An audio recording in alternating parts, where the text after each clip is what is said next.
ये आंकड़ा आधिकारिक है कि 132 लोगों की मौत की पुष्टि हुई है। तमाम लोग लापता हैं, जिनको लेकर लगातार तलाश की जा रही है। और इसी तलाश के बीच अब यहां पर ऑपरेशन जिंदगी में तमाम टीमें जो हैं वो मोरबी में मोक्षू नदी में हर मुमकिन कोशिश कर रही हैं, यहां पर अंदर तक पहुंचा जाए, जितना ज्यादा इस नदी का एक एक कोना कोना जहां तक जिस कोने तक पहुंचा जाए और उस कोने पर यहां पर रेस्क्यू किया जाए। तस्वीरें लगातार अनूप एक बार दिखाते रहेगा। यहां पर सेना के जवानों की टुकड़ियां भी मौजूद हैं। सेना के जवानों के साथ एसडीआरएफ, एनडीआरएफ, गुजरात पुलिस के तमाम जवान यहां पर मौजूद हैं। हम जिस बोट में मौजूद हैं ये गुजरात पुलिस जवानों की बोट है और कल रात से ही ये लोग यहां पर रेस्क्यू ऑपरेशन कर रहे हैं। कल पूरी रात यहां पर रेस्क्यू ऑपरेशन चला।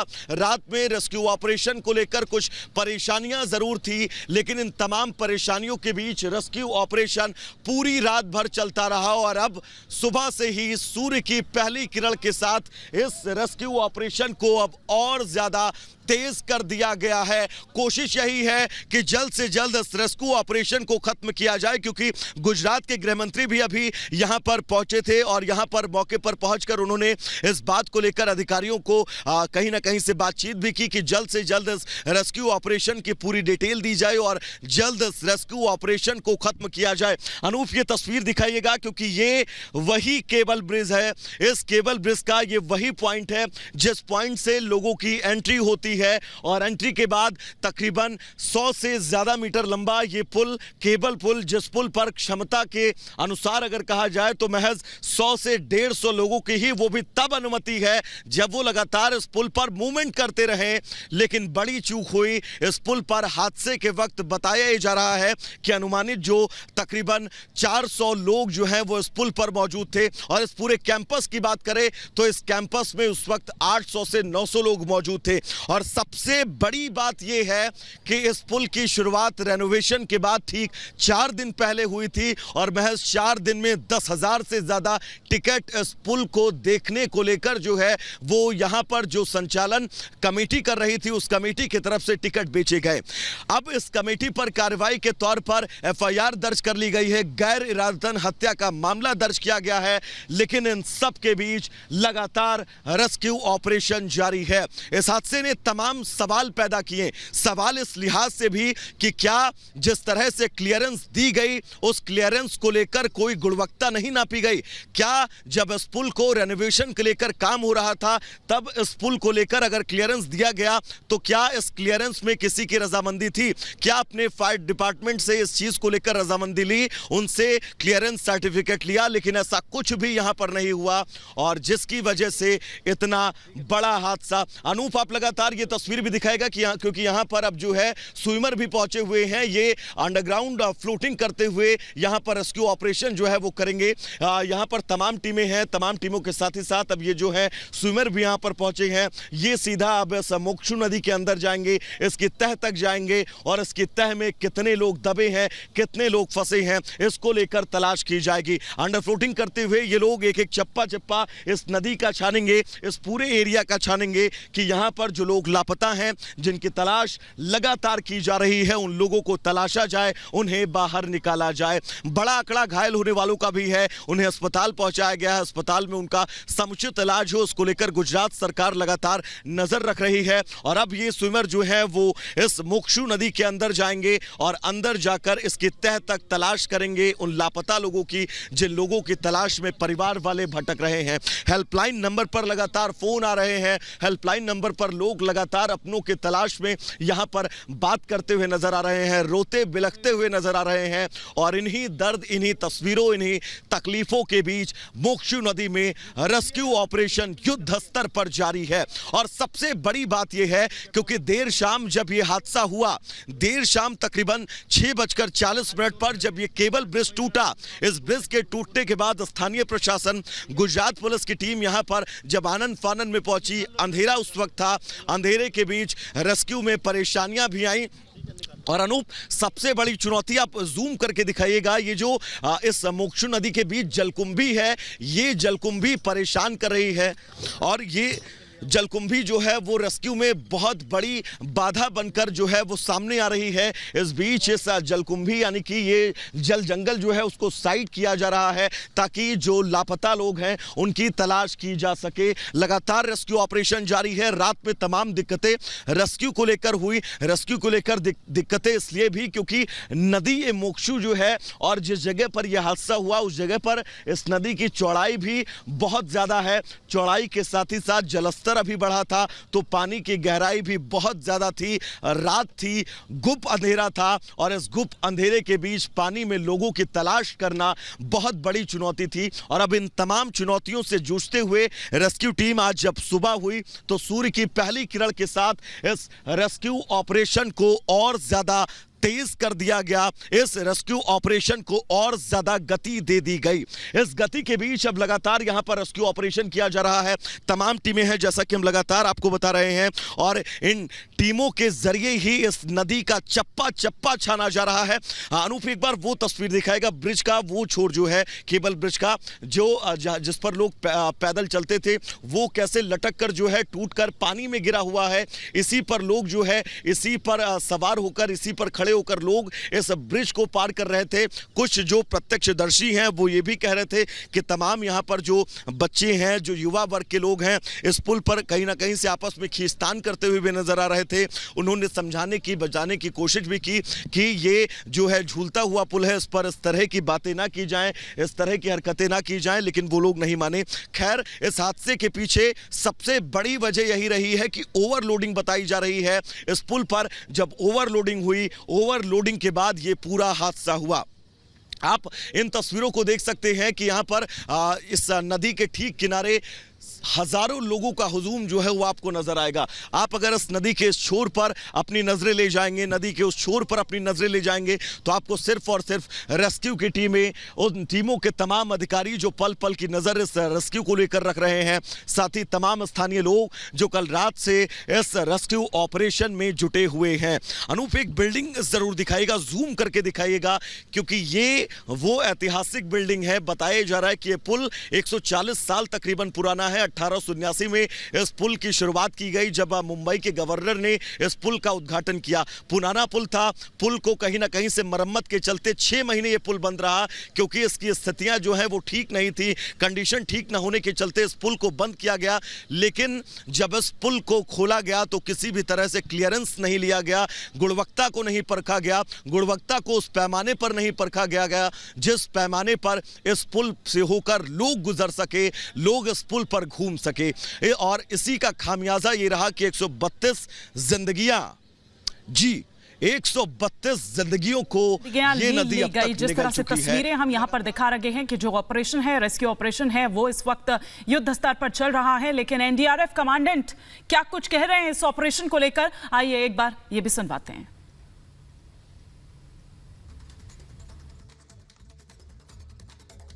हमने तीनों पार्ट्स में डिवाइड किया था।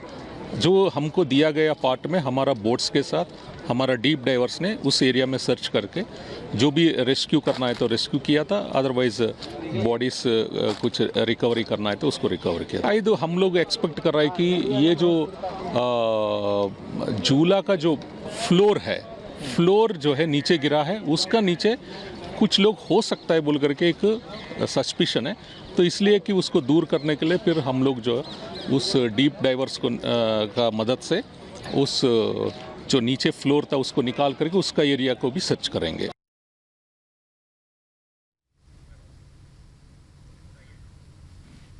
तो ये तस्वीरें हम आपको दिखा रहे हैं। तमाम स्विमर जो है वो अब नदी के अंदर सीधा ग्राउंड फ्लोटिंग करेंगे इस पानी के अंदर ताकि नदी के तह तक जाकर तलाशा जा सके उन लोगों को जो गुम है, जिन लोगों की तलाश लगातार की जा रही है।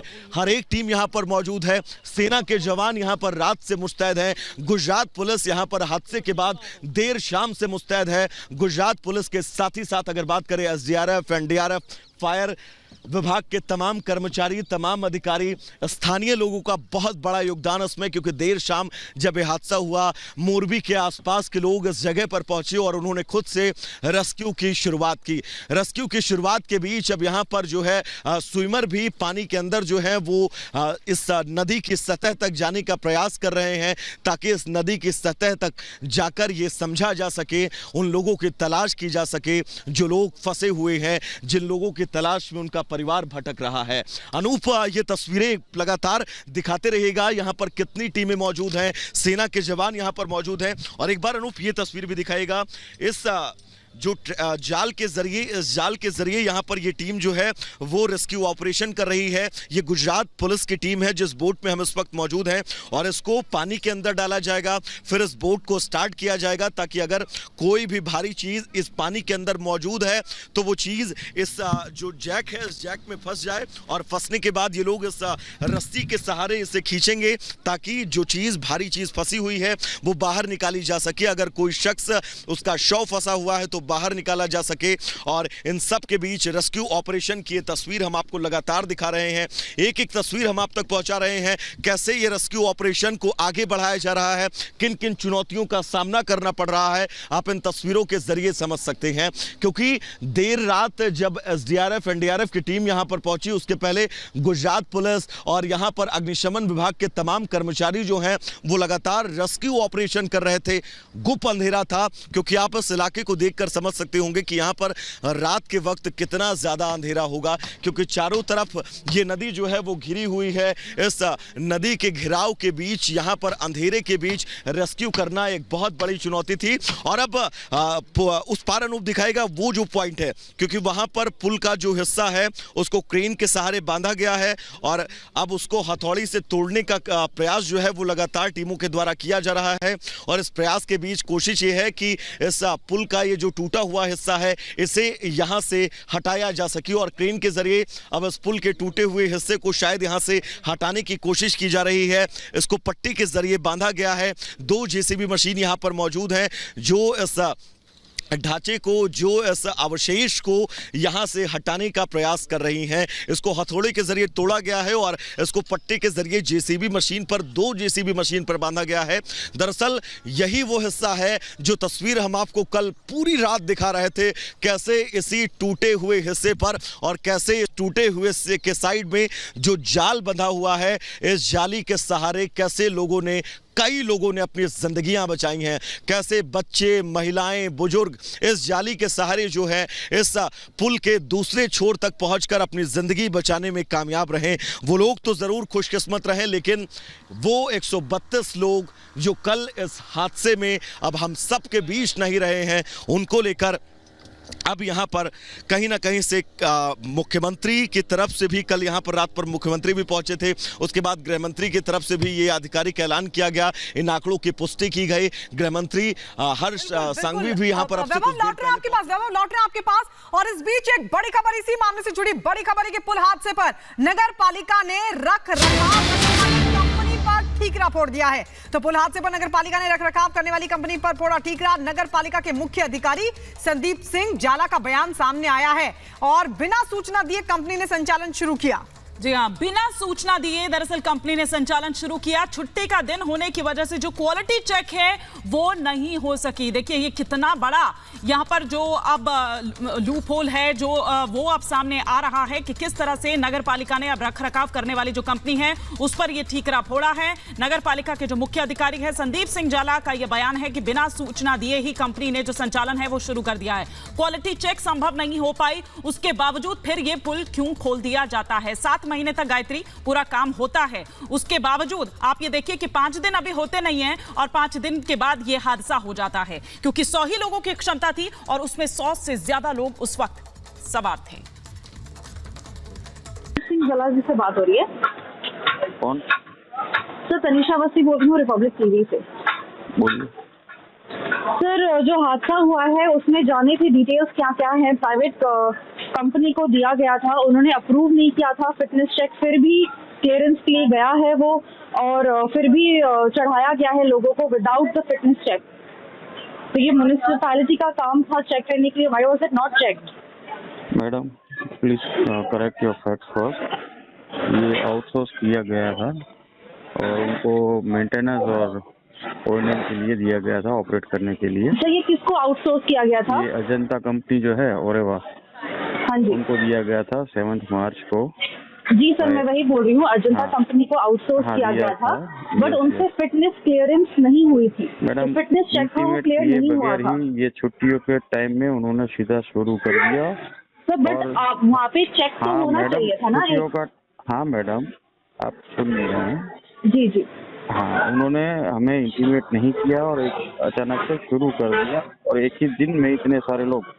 ये झूलता पुल जो है उसकी कैपेसिटी जो है 20-25 लोगों से हमेशा बारी बारी से जाते थे, एक साथ सर बट इन्होंने जिस भेजा दिन और ये हो गया है। जिस दिन ये और खुला इसमें गया था, अभी जिस मैडम दिन ये इसमें जो खुला, है अभी इंक्वायरी कमीशन जो है वो अभी बिठाया गया है, उससे आपको ज्यादा डिटेल मिल पाएगी। Okay sir. सर बट ये जिस दिन हाँ। खुला था फिर उसी दिन स्टॉप कर देना चाहिए था, अगर फिटनेस क्लियरेंस नहीं दिया गया था। ये 5 दिन छुट्टी क्यों का रुके दिन गए थे था हम? तो हमें इंटीमेट नहीं था, इसीलिए ऐसा हुआ।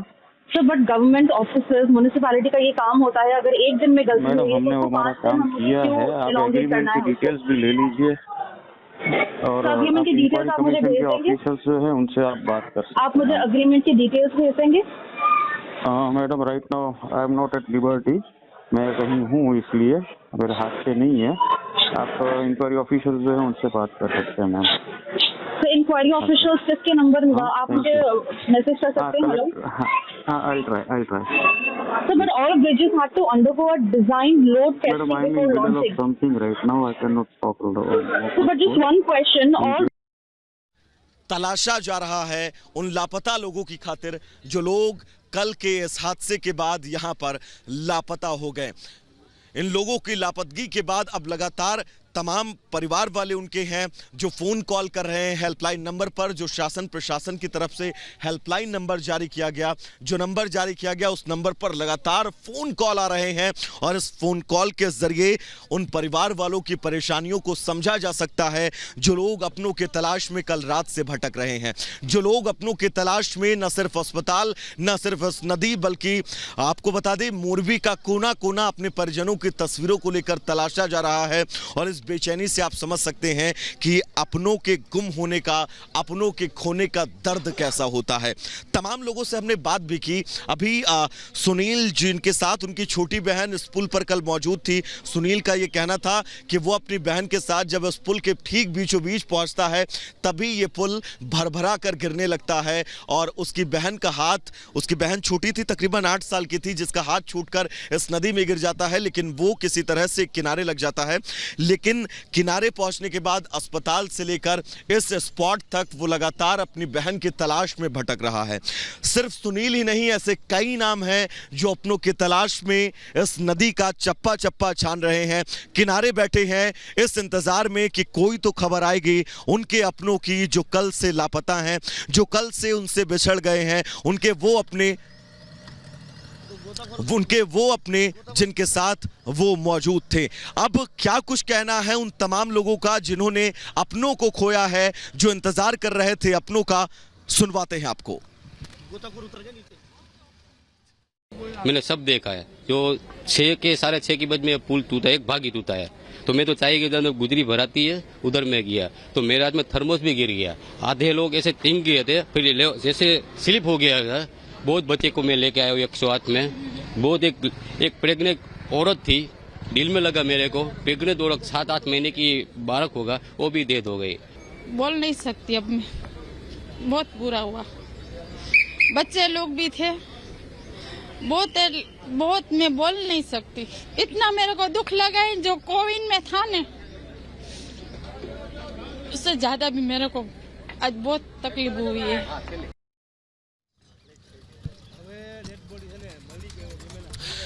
तो लोगों की परेशानियां, लोगों का दर्द, लोगों की शिकायतें, लोगों की तकलीफ आपने सुनी और इस तकलीफ को समझा जा सकता है, इस तकलीफ को महसूस किया जा सकता है, इस तकलीफ को आत्मसात किया जा सकता है, क्योंकि जो अपनों की तलाश में कल रात से यहां पर मौजूद थे और उन्हीं अपनों की तलाश में अब सघन रेस्क्यू ऑपरेशन चलाया जा रहा है। अनूप, इस रेस्क्यू ऑपरेशन की तस्वीर आप लगातार दर्शकों तक पहुंचाते रहिएगा, क्योंकि ये युद्धस्तर पर जो रेस्क्यू चल रहा है, इस रेस्क्यू रेस्क्यू ऑपरेशन में कई लोगों की उम्मीदें टिकी हुई हैं। कई लोग इंतजार कर रहे हैं कि इस रेस्क्यू ऑपरेशन के खत्म होते होते वो खबर आएगी कि जिन अपनों की तलाश वो कर रहे थे वो अपने मिल चुके हैं। इस इंतजार में लोग लगातार इस नदी के किनारे बैठे हैं, लोग अस्पतालों के चक्कर काट रहे हैं।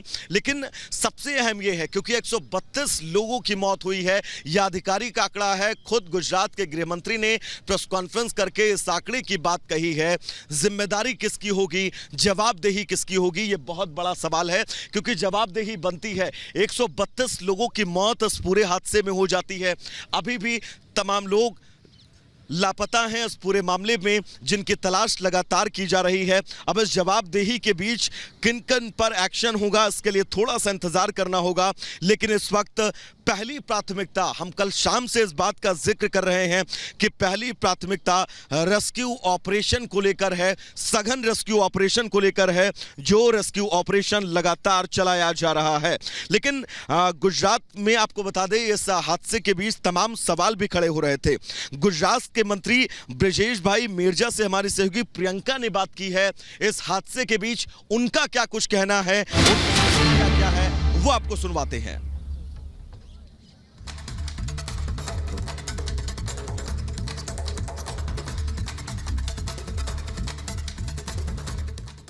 सर ये बताइए किस तरह से यहाँ पर जो रेस्क्यू ऑपरेशंस किए जा रहे हैं, कई सारे जो लोग हैं उन्होंने अपनी जान गंवा दी गई है, क्या इसके ऊपर इन्वेस्टिगेशन भी किया जाएगा? क्योंकि ये एक बहुत ज़्यादा महत्वपूर्ण सवाल है कि ये किसकी जिम्मेदारी थी कि इस ब्रिज को सेफ रखना, क्योंकि 150 जितना बताया जा रहा था कि लोगों को कैपेसिटी थी और उससे कहीं ज़्यादा लोग यहाँ पर थे। यहाँ ओवरनाइट रेस्क्यू हुआ है और अभी भी कंटिन्यू हो रहा है। 2 people are missing, so it's continue।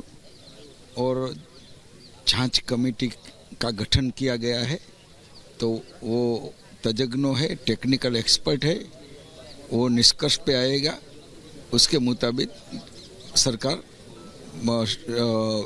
Will take step.